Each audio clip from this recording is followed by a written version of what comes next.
All right, boys, this is video 2. This goes off video 1. I told you what we'd be doing. The second one we're breaking down. And again, your dad's going to have to show you more detail on this. I just wanted to give you some ideas and some points. Braden's going to help. Now, he's going to be on the bottom position, but he doesn't wrestle. He's done some jiu-jitsu and some takedowns and things like that, but he doesn't wrestle. He's a rower. And so his form on the bottom is not going to be perfect, but it'll be close enough. All right, Braden, bottom position. The first one we're going to do, just like this, is a chop. And this one, what we're going to be doing is trying to drive his weight forward. We're going to, just like a table, you take away one leg of the table and it's wobbly, that's what we're trying to do to him. And we can attack either side. It's quicker to attack the side you start with. And I typically almost always started on this side. I like this side, I'm left-handed, and so I had more strength than my left. So what we're going to be doing is, we talked about leverage before, we're going to be focusing right above the elbow. And we're going to use the blade of our forearm to chop his arm to cause it to crush or buckle. You're going to tighten up on your waist side and then force your weight forward. If you can get your knee, well, not your knee, maybe your leg, more your leg, in his bum, jab his butt, force him forward. Now, if you do that before this is chopped, it's probably going to be unsuccessful. You're going to need to get this chop in, and it's going to have to be forceful. That's why we talked about power before. This is a power move, and it's just quick. Don't wait for the bottom guy to respond. When you're on top, do not wait for him.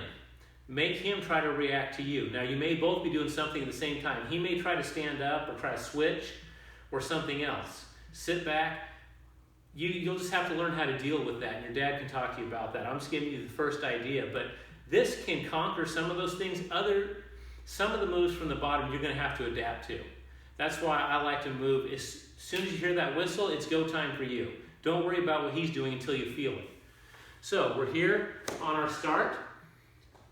As soon as you hear that whistle, it's almost a simultaneous motion. I'm not coming way up here, but I'm coming up enough that I can get some power. At the same time, I'm tightening up this right arm really tight to seatbelt him in here.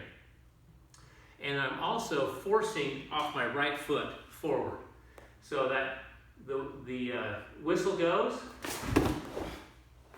Now, the guy's probably not going to stay down here for too long. If you can get here and force him down, maybe grab his wrist.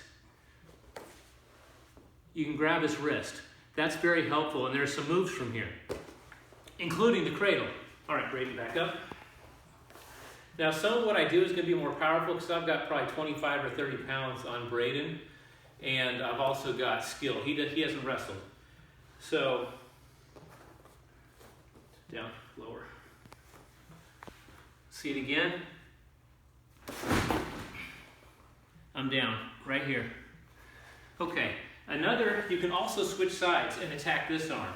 We're just going to do this a little more quickly. It's almost the same, but now I have to go to here. I've got to cross.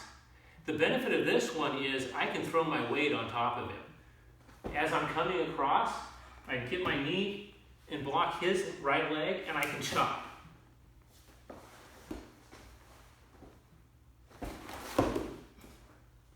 Now, I don't want to go over too high. I don't want to be too high. If I end up here, he works this arm out, I'm in trouble.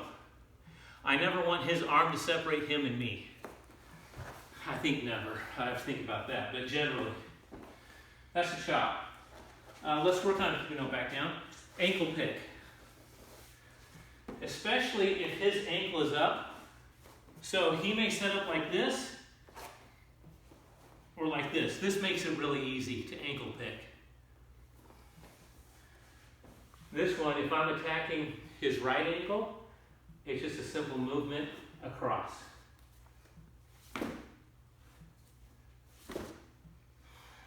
Probably deep if you can. Just go across. Now, one thing your dad needs to talk to you about is what happens if he tries to step up with this foot. If he steps up with this one, you own him if you have this right ankle. you just force him over. It actually is kind of helpful. If he steps up with this right one and you miss it, then it can be trouble. He's going to be up, and then it's a scramble. You got to get on him. Again, minimize the distance. So once you're here, get that ankle, and it's a simple matter of using your hips. I probably should have talked about that with power. With the cradle, we'll talk about that. Use your hips. Force him forward with your hips. Okay. Oh, you can also ankle pick the other side, just like we switched over the chop. Another thing you can do with this ankle, instead of working him forward, you can work him around. This can be a good way to break people down, especially if they're trying to sit out or trying to move you around. Spin them.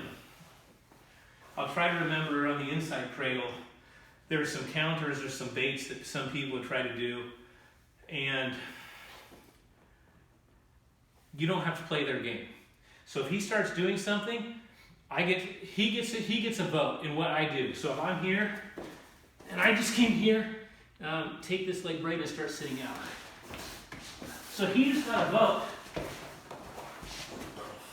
He just got a vote, but then I get a vote too. I get to react. Ankle pick. Oh, let's do a ride. I think your dad did some rides. Go ahead and get down. I wish I would have done a lot more of this. If I could send myself back. This is going to be very, very general, and I don't pretend to be the expert. I did it sometimes, but again, I'm not the expert on it. With a ride, what you're doing is putting your legs in either a single leg or I like double legs. So what you're trying to do is pop him forward and create some space. This is why I kept telling Braden to get down lower. If he's up high like this, it is really easy to get a ride in. So what I'm doing is protecting so he can't get his arm back. Because if I try to get in, like if I get this leg in, and then he puts this one back, he can scoop me. I can't get in there. So I'm protecting here and here. Now I'm going to try not to be too high. I don't want to be way up here. If so, I need to fix that situation, get myself back, or get his arms out. But the nice thing about the ride is he has to carry your weight. You just abuse him. It's hard for him to do things. He can roll around. You guys should do some drills rolling around and just stick close like we talked about. But the nice thing is you have all this hip power, and I'm not going to use very much power at all. Break him down. And there's things you can do from attacks from here. But I'm keeping his legs up. It's not a fun place to be. Oh, one other. This is an easy one. If you've got guys who are always popping up, this can change things up. Go forward just a little bit. Move your legs forward. We're going to just position forward. Okay, down. So, if you've got guys who like to pop up quickly, this can help with that. All you're going to do is you're taking your arms from here, putting this one in between his legs, and this one up across his neck. Kind of like a reverse seatbelt. And so what you're doing, I'm here. It's really easy to go here.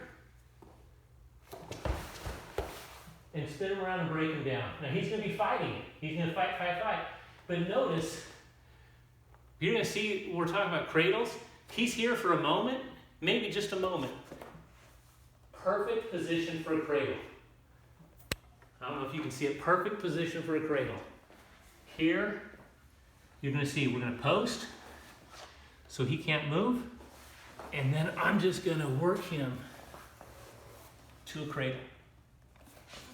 Okay, I think that's it. Your dad can give you more details. Those are just 4 ideas for being on top. If you make 2 or 3 of those your strong points, you'll do a great job. One thing about the top to be concerned about is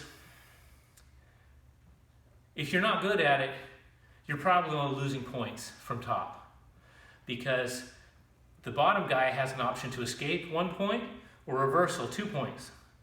Whereas on top, the only way to score points is back points, 2 or 3 back points, or a pin. But I really enjoyed the top. I think you can enjoy it too. Whichever is your favorite position, top, bottom, or neutral, make sure you have some